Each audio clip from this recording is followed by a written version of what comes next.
তোমরাও কি আমার মতো মুসুর ডালের বড়া খেতে ভালোবাসো? তাহলে কিন্তু এই রেসিপিটা অবশ্যই ট্রাই করো, সত্যি বলছি প্রেমে পড়ে যাবে। তাহলে আর কি, চলো দেখে নিই আমি এটা কিভাবে বানাই। মুসুর ডাল কিছুক্ষণ ভিজিয়ে রেখে তার মধ্যে লবণ, লঙ্কা আর 2 কোয়া রসুন দিয়ে ভালো করে পেস্ট করে নিয়েছি। এই তেল গরম হয়ে এলে কিন্তু বড়াগুলো ভেজে নেব। এই রেসিপিটার জন্য কিন্তু আমি বড়াগুলো ছোট্ট ছোট্ট করেই ভাজি।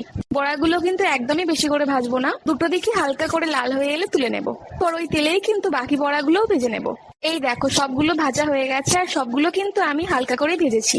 আর এইদিকে কিন্তু আমি কুমড়ো শাক, আলু, বেগুন আর কুমড়ো ভালো করে ভাপিয়ে রেখেছি। তারপর তেল গরম হয়ে এলে তার মধ্যে 5 ফোড়ন আর শুকনো লঙ্কা ফোড়ন দিয়ে সেদ্ধ করে রাখা শাক আর সবজিগুলো দিয়ে দেবো।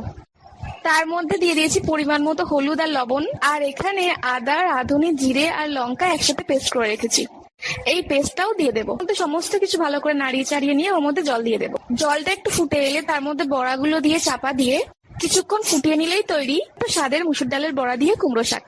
গরম গরম ভাতের সাথে এটা কিন্তু জাস্ট জমে যাবে।